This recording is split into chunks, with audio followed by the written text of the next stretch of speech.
17h30, on se retrouve dans Punchline sur CNews avec mes invités, avec Simon Guillain pour le rappel des titres de l'actualité. Simon.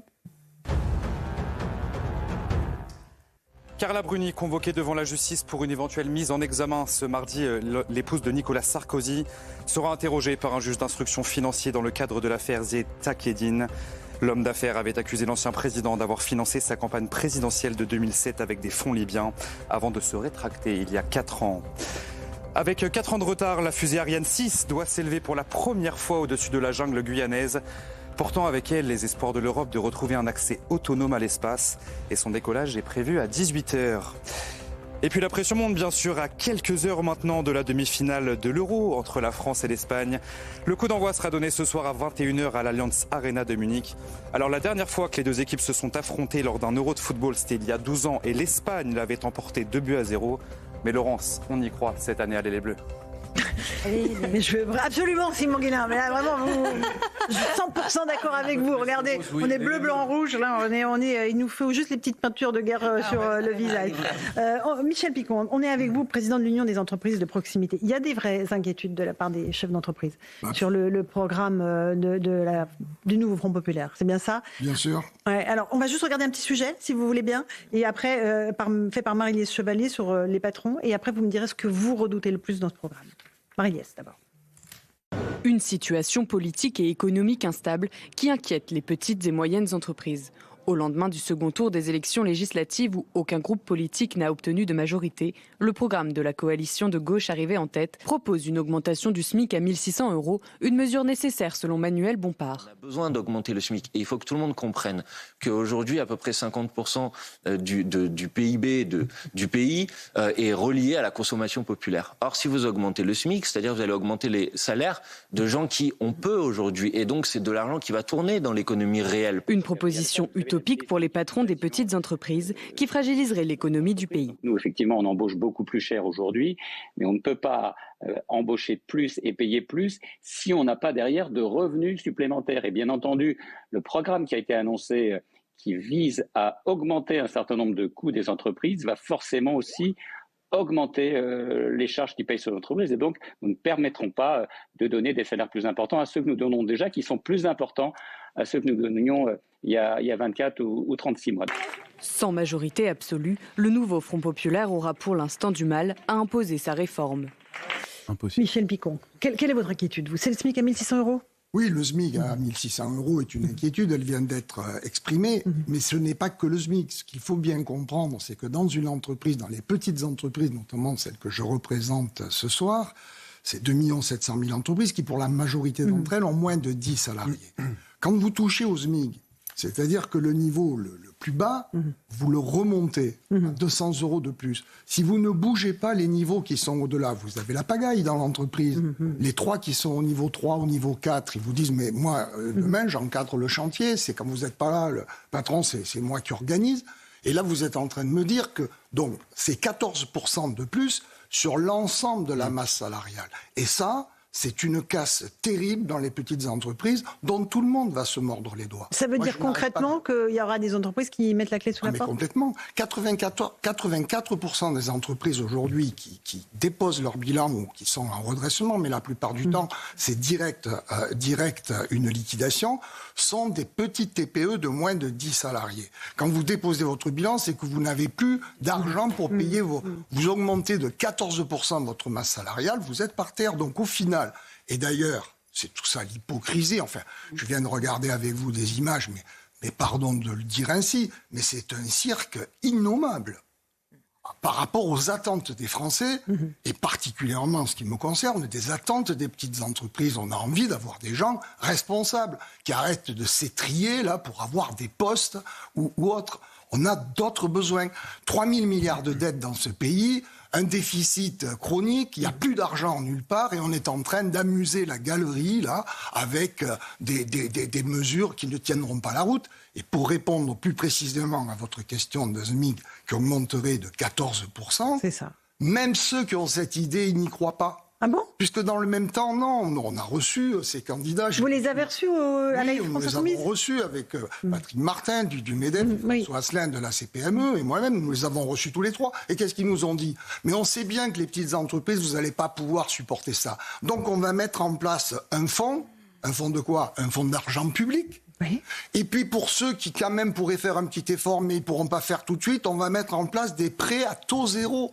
C'est-à-dire qu'on va demander aux entreprises d'emprunter pour mettre en œuvre une mesure dont ceux qui l'initient savent parfaitement qu'elle n'est pas possible. Alors, moi, quand je dis ça, par moments, je suis un peu gêné parce que je mesure la difficulté de tous vos auditeurs qui disent « Mais il est gentil, ce monsieur-là, mais moi, 200 balles à la fin du mois, j'en ai besoin. » Ça compte. Et il veut pas me les donner. Oui, mais ce que je voudrais dire aux Français, c'est qu'il faut être prudent en économie, même en microéconomie dans les petites entreprises, c'est que ne pas avoir 200 € de plus, oui, c'est difficile, mais perdre son emploi, c'est encore plus difficile. Et donc, il faut y aller doucement. Est-ce qu'il faut rien faire? Non, moi j'ai entendu. D'ailleurs, le résultat du vote est bien l'expression de problèmes de sécurité. Tiens, du jour au lendemain, on n'en parle plus. Oui, ça, depuis dimanche, plus de personne n'en cases de parle. pharmacie, il n'y a plus de voitures béliers dans les salons de coiffure, il n'y a plus d'artisans qui se font voler leurs camionnettes avec tout le matériel. Enfin, je pourrais vous en raconter jusqu'à demain matin. Ça, on n'en parle plus. C'est derrière nous. Le Rassemblement national a été poussé à la 3e place, ce qui veut dire que la sécurité aujourd'hui est plus un sujet dans notre pays. Et ça, c'est une erreur. Mais c'est une erreur colossale. Quelle est l'expression des Français aujourd'hui? C'est d'avoir partagé leur vote dans 3 tiers. Alors il y a des tiers qui sont peut-être un peu plus égaux que d'autres, mais en tout cas, c'est de dire il y en a marre de toutes vos promesses. Travailler ensemble, trouver des solutions à nos problèmes. Arrêtez de vous disputer pour savoir qui va être Premier ministre. On s'en fout. Mais si vous n'arrivez pas à vous entendre seul, eh bien on va chercher quelqu'un dans la société civile qui donnera confiance, comme l'auditrice l'a dit tout à l'heure. Moi, je voudrais vraiment appeler la classe politique à la responsabilité. Le pays est par terre. On est dans une compétition internationale. Les entreprises sont au bout du rouleau. Et on voit ce désastre-là vraiment assez concernant. Donc oui, le SMIC est une inquiétude. L'indexation des salaires sur l'inflation en est une autre parce que c'est une spirale folle. Le blocage des prix, ça n'a qu'une résultante, c'est de créer de la pénurie, de lisser les marges, de faire diminuer les marges des entreprises. Et au final, ça aboutit aussi, c'est pas moi qui le dis, je n'ai pas cette grande compétence, mais c'est tous les économistes qui disent que partout où on a utilisé ça, ça n'a pas apporté les résultats escomptés. Donc le constat que vous faites, et c'est très important de vous entendre, c'est arrêter de faire les clowns. Oui. Travailler à redresser le pays. Et faites pas des promesses dont vous savez vous-même qu'elles ne sont pas tenables. C'est ça que vous nous avez raconté dans les coulisses, en fait, de ce que vous avez vu de ces candidats-là. Tout à fait. Quand nous les avons reçus, c'est ce qui nous a été proposé, c'est-à-dire d'emprunter pour pouvoir répondre. Emprunter, un prêt à taux zéro. En fait, c'est hallucinant. Louis Dragnel. Ce qui est terrible, moi, dans ce que j'apprends, dans ce que vous dites, c'est qu'en fait, globalement, quand vous discutez avec eux, ils sont plutôt convaincus par vos arguments, mais pour des raisons électorales et politiques, ils se disent et ils vous disent. En gros, on est obligé de le faire parce qu'on l'a promis, on l'a vendu, même si on sait que c'est une énorme bêtise. Et je vous rassure, on compensera le problème concret par des deniers publics. Alors qu'en fait, vous demandez rien à personne. Bien sûr. Non, mais c'est ça qui est sidérant. C'est du cynisme et du calcul politique. Et ça a été annoncé d'ailleurs sur plusieurs plateaux de télévision en disant nous allons aider les petites entreprises qui ne pourraient pas supporter cette augmentation. Et le dessous des cartes est terrifiant. Ah ben oui, mais parce qu'on est dans une période où pour se faire élire, on fait de l'attrape-tout, on annonce tout et n'importe quoi. De tous les côtés, vous savez, une organisation comme la mienne, elle ne fait pas de politique. Moi, dans l'ensemble de nos artisans, de nos professions libérales, je pense que le vote s'est réparti comme le vote des Français en 3 tiers. Et des gens qui se souviennent de ce que la majorité sortante a mis en œuvre au moment de la crise du Covid. Le fonds de solidarité pour des gens... vous savez, le corps social, il y a des gens qui ne se payent pas à la fin du mois. Hein, et donc, ils sont aussi reconnaissants à un moment où la majorité les a aidés. Il y en a d'autres qui sont exaspérés par la situation en se disant mais moi je suis étouffé de charges, je porte la France sur mes épaules, tout le monde s'en fout. Il y a 4 millions de personnes qui bossent pas et c'est moi qui les supporte en me levant tous les jours à 5 heures du matin et j'arrive pas à m'en sortir. Ça, oui, c'est une expression qui a certainement poussé vers les extrêmes, plutôt le Rassemblement national. Et puis d'autres gens qui considèrent plutôt allant vers le groupe animé par les valeurs humanistes, traditionnelles, socialistes. Voilà, c'est 3 tiers. Mais ces gens-là, aujourd'hui, ce qu'ils demandent tous, parce qu'ils sont dans leur boulot, ils sont dans leur boîte, entendez-vous régler nos problèmes. Ne partez pas dans des dépenses quand on a 3 000 milliards de dettes. Enfin, je veux dire, faut pas avoir fait de grandes études d'économie pour savoir que quand on est endetté, on peut plus trop dépenser. Il faut d'abord penser à se désendetter. Mais moi, j'imagine pas qu'on puisse réagir autrement. Mais il n'y a pas une boîte. C'est la confrontation entre le monde politique et le monde réel. Mais de toute façon, quand je vois, il y en a pas un là, vous lui confieriez une cabane à frites à la sortie du Stade de France, il ferait faillite. Il serait même pas capable de gérer ça. Enfin, c'est assez terrifiant tout de même.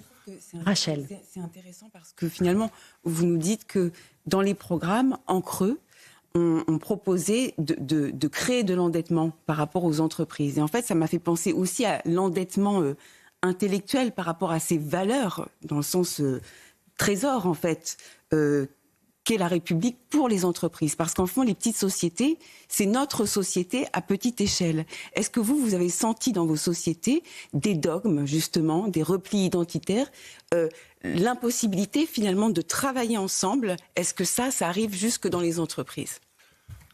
Écoutez, je ne sais pas si je ne sais pas, je peux pas m'exprimer vraiment sur ce sujet. Je pense que l'ensemble des petites entreprises, elles répondent aux mêmes intentions, aux mêmes agressions, aux mêmes difficultés, aux mêmes angoisses que l'ensemble de la population. C'est ce que je vous disais. Il y a chez nous un tiers de gens. Enfin, on retrouve des électeurs de chacune des composantes, mais toutes quand même, elles partagent quelque chose en commun, c'est le sens de la responsabilité. C'est-à-dire qu'à la fin du mois, il faut faire les salaires, il faut payer ses salariés, et le patron, il prend ce qui reste. Et combien de chefs d'entreprise ne dorment pas à l'idée de ne pas pouvoir payer leurs salariés? Bien sûr. Et eux, ils ne se payent pas souvent. Bien sûr. Et parfois, ils ne sont pas au SMIC, les patrons. Quand on a tout payé, on prend ce qui reste. Petits. Et ce qui reste, c'est pas toujours à l'imagination de ce que l'on peut avoir. Mais on est passionné parce qu'on fait l'ensemble du monde des artisans sont des gens qui ont envie de transmettre. Et c'est pour ça qu'il y a beaucoup d'apprentis, parce qu'ils transmettent à des jeunes. Ils sont attachés à leur métier, à la qualité du travail bien fait. Et dans les professions libérales, c'est pareil. Il y a des soignants qui sont remarquables, exemplaires, et au fond, ce qu'ils gagnent souvent passe après. Mais je pense aussi à eux quand ils voient le spectacle qui est offert effectivement à l'Assemblée nationale. Bien sûr, ils doivent se dire, tout à fait. Est-ce qu'ils sont dans le monde réel, ces gens-là, en fait? Non, alors comment on va sortir de là? Comment? Est-ce qu'il y a une solution ou pas pour vous? Écoutez, moi, ce que je voudrais dire, c'est que les partenaires sociaux, tout le temps, nous négocions, nous, avec les salariés. Au niveau interprofessionnel, l'UDP, le MEDEF, la CPME, on discute avec les représentants à la CFDT, CGT, FO, enfin avec les 5 organisations interprofessionnelles. Quand on rentre en réunion, on n'est pas toujours d'accord. On n'est d'ailleurs même pas souvent d'accord. Quel que soit le sujet, le partage de la valeur, la grille des salaires, eh bien, on négocie. On négocie et négocier.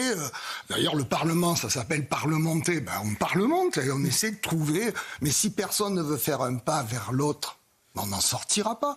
Vous savez, vous citiez tout à l'heure la Ve République. Je pense que c'est fini. Les Français, par 5 fois, ont dit qu'ils ne voulaient plus de majorité absolue. 5 fois parce que je compte le scrutin européen. Ben, va falloir s'habituer à vivre avec. Oui. Je pense à l'Europe, des coalitions de projets se font, et je ne crois pas que l'Europe soit avare en texte et qui nous étouffe. Hein. Il y en a plein. Bon, des tas de pays, vous les avez cités tout à l'heure, autour de nous, trouvent des majorités de projets utiles au pays. On n'est pas capable en France de faire ça. Encore un tout petit mot, et je passe la parole ensuite à Sabrina. L'agence Moody's a mis en garde notre pays contre une abrogation de la réforme des retraites, ce qui entraînerait, selon elle, un impact négatif sur la notation de la France, c'est-à-dire que notre note baisserait. Monsieur Roussel, Fabien Roussel, estime que ce ne sont pas les agences de notation qui dictent la politique de la France, c'est le peuple. Non, mais... Qu'est-ce que vous lui dites? Il faut qu'il prenne quelques cours d'économie, parce que, c'est le peuple qui décide parfois, mais parfois il peut décider des choses qu'il ne faut pas faire. Et notamment, et l'ensemble des ménages qui depuis 1 an et demi, avec l'augmentation des taux d'intérêt, parce que c'est ce qui se passe, évidemment, lorsque les marchés n'ont plus confiance en vous, parce que vous avez des dettes et que vous ne les remboursez pas, que vous êtes chaque jour obligé d'emprunter pour rembourser les intérêts de la dette, évidemment, quand les marchés vous prêtent plus ou vous prêtent plus cher, ça a une incidence. Il y a des tas de jeunes couples aujourd'hui qui voulaient acheter un logement et qui ne peuvent plus le faire parce que les taux d'intérêt ont grimpé. C'est du concret, ce que j'explique. Et alors quand on peut se dire, mais pourquoi les taux d'intérêt ont augmenté? C'est justement parce qu'on va abandonner la réforme de l'assurance chômage, c'est parce qu'on va abandonner la réforme de l'assurance retraite, des règles de départ en retraite, c'est parce qu'on va encore charger la barque de l'endettement public, qui fait qu'il y aura une conséquence pour chacun des Français. La crise du logement, où les gens ne peuvent pas se loger, c'est parce qu'il n'y a pas assez de logements. Pour qu'il y ait des logements, il faut les construire. Pour les construire, il faut que l'argent ne coûte pas aussi cher que ce qu'il coûte aujourd'hui. C'est des choses simples. Et quand j'entends la classe politique s'absoudre de toutes ces contraintes, mais qui sont des contraintes, bien évidemment, mais incontournables, je trouve ça... Je peux vous dire, ça fait du bien, votre discours. Ça remet les pendules à l'heure et on comprend un tout petit peu quand même que les priorités des Français ne sont pas tout à fait, en ce moment, très, très bien évoquées par la classe politique. Un tout petit mot, un dernier mot là-dessus, Sabrina? Oui, rapidement. Alors effectivement, les chefs d'entreprise, en fait, ils sont mentalisés dans l'esprit de la gauche, donc, et en partie par la parole de M. Roussel, comme étant celle des grands patrons, fumeurs de cigares, qui gagnent beaucoup d'argent, etc. Et c'est vrai que votre problématique est essentielle puisque vous êtes à peu près la moitié du tissu économique français. Lorsque vous parliez tout à l'heure des inquiétudes, et pour rappeler ce que disait Rachel, 41% des chefs d'entreprise TPE-PME ont voté Rassemblement national en raison même de l'insécurité et de la criminalité ambiante. C'était une donnée qu'il fallait dire. Mais dans un pays, je ne sais pas si vous avez lu l'article de Jérôme Fourquet dans le Figaro où il parle d'un État consumériste, où l'économie aujourd'hui repose sur la consommation et non plus la production, où la France a été désindustrialisée, démoyennisée et dépossédée parce qu'aujourd'hui, il y a des entrepreneurs qui vivent de façon malheureusement très, très, vraiment au ras les pâquerettes. Qu'est-ce que vous dites aujourd'hui, vous, en tant que représentant des petits patrons qui n'arrivent pas à boucler les fins de mois, à tous ces politiques, qu'attendez-vous pour baisser les prélèvements obligatoires, parce que c'est sur ce postulat que repose malheureusement cette démonétisation, cette dépossession aujourd'hui Michel Picon, du niveau de vie de ces entrepreneurs. Non mais bien sûr, il faut baisser les prélèvements, après il faut imaginer d'autres sources de financement. Rapprocher le salaire net du salaire brut, par exemple, c'est quelque chose qui est indispensable, parce que nos concitoyens, le reste à vivre, il n'est pas suffisant, qui peut dire le contraire. Mais il faut trouver d'autres formes de financement de notre protection sociale, je crois, à laquelle tout le monde est attaché. Alors il faut bien sûr travailler sur la fraude, éviter toute la gabegie qu'il peut y avoir sur un certain nombre de choses, c'est indispensable, mais c'est pas ça qui va équilibrer. Donc si on baisse les prélèvements obligatoires sur ceux qui sont sur les salaires, qui constituent les charges sociales qui sont insupportables pour beaucoup d'entreprises et aussi pour leurs salariés, et puis il y a une deuxième partie qui sont les impôts de production. Ça, c'est des choses qu'il faut absolument alléger. Il faut mettre en place un vrai plan de simplification. On a commencé. Voilà, tiens, un exemple, si vous m'autorisez 20 secondes, sur la proposition que nous avons fait à la demande de Bruno Le Maire de travailler sur un projet de loi sur la simplification. C'est pas le grand soir, c'est pas, on va pas du jour au lendemain être décorseté complètement. Mais en tout cas, il y a un travail qui a été fait en relation avec les entreprises. Ce projet est au Sénat. Quand j'interpelle, on m'a interpellé à plusieurs reprises, on nous dit non, mais on va tout reprendre parce que ça va pas. Mais on crève de ça. De gens qui arrivent, qui balaient, comme si ceux qui auparavant... Mais ça risque de continuer là. Mais oui, mais bien sûr. Mais ça, c'est concernant, voyez-vous. Parce que ce projet de loi sur la simplification, il est attendu par toutes les entreprises et juste un sujet de discussion avec les salariés sur le nombre de lignes dans la feuille de paie sur lequel on peut se mettre d'accord. Ça, on est d'accord. Mais globalement, on est étouffé par les charges. étouffés par les contraintes normatives, et ça pèse sur les charges sociales. Un dernier mot avant la pause. J'aimerais juste qu'on évoque quand même ce qui se passe avec l'équipe de France de rugby et ces 2 joueurs du 15 de France qui ont été arrêtés hier à Buenos Aires en Argentine à la suite d'une plainte. Une femme les accuse d'agression sexuelle. On fait le point avec Maxime Lavandier et on en débat ensuite. Le 15 de France, de nouveau dans la tourmente. Oscar Gégou et Hugo Radou, 2 joueurs des Bleus, sont visés par une plainte d'une femme pour agression sexuelle. Selon la presse locale, les faits se seraient déroulés dans la nuit de samedi à dimanche au diplomatique hôtel de Mendoza, où logeaient les joueurs et le staff après leur match face à l'Argentine. Si les faits sont avérés, ils sont incroyablement graves. Il faut avoir une pensée pour la jeune femme. C'est à l'inverse de tout ce que le rugby est, de tout ce que le rugby fait. Mais il faut laisser l'enquête qui est nécessaire se dérouler. Hier, sur demande du procureur, les 2 suspects ont été arrêtés à Buenos Aires et doivent être ramenés à Mendoza, lieu de l'agression présumée. En tournée estivale, les Bleus doivent se rendre ce mardi à Montevideo pour y affronter la sélection uruguayenne avant de revenir à Buenos Aires samedi pour y défier à nouveau l'Argentine. Une affaire qui intervient au lendemain de celle de Melvin Jarminet. Dans une vidéo postée sur ses réseaux sociaux ce dimanche, le joueur de l'équipe de France avait tenu des propos racistes. Il avait par la suite été écarté du groupe par la Fédération française de rugby. Voilà pour les faits. Thomas Bonnet, Amélie Oudéa-Castéra a dit qu'elle est consternée, qu'il y a beaucoup de colère. Elle demande que l'enquête soit faite, mais c'est une affaire extrêmement grave pour le 15 de France. Une affaire extrêmement grave. L'enquête ne fait que commencer, donc on va être relativement prudent sur les faits qui sont reprochés. Mais s'ils étaient avérés, ils sont extrêmement graves et très violents contre ces 2 joueurs. On peut aussi souligner la réponse rapide de la Fédération française de rugby qui a écarté, et c'était normal, les 2 joueurs en question. Évidemment, il y a eu beaucoup d'émotions et d'émoi après les faits qui ont été révélés dans la presse en Argentine particulièrement, et c'est bien que les autorités aient réagi si rapidement. Parce que le patron de la FFR a réagi très vite, c'est ça. Et il a décidé évidemment de les écarter de la tournée qui se déroule en Argentine. Rachel, important aussi de réagir. Oui, important de réagir, et surtout lorsqu'on a le maillot de l'équipe de France, il y a quand même une obligation, un devoir d'exemplarité morale, d'exemplarité totale, notamment pour les jeunes. Parce qu'une nouvelle fois, ça banalise aussi cette violence qui pénètre notre société. Et là, le fait qu'on ait ces représentants-là avec ce maillot-là, c'est quand même absolument honteux. Attendons de voir ce que donne l'enquête, mais c'est important effectivement qu'il y ait des réactions très rapides. Merci beaucoup Michel Picon. Franchement, c'était très intéressant de vous avoir. J'ai vraiment le sentiment que vous avez... Souvent les patrons et que vous remettez l'église au centre du village. Vous allez vous donner une vision cohérente avec la vision de l'économie et de la politique. Vous voulez pas aller à Matignon, M. Picon? Non mais, Premier ministre, non, sans façon. Allez, merci à vous. On se retrouve. Oui, allez, on se retrouve dans un instant sur CNews et Europe 1. À tout de suite.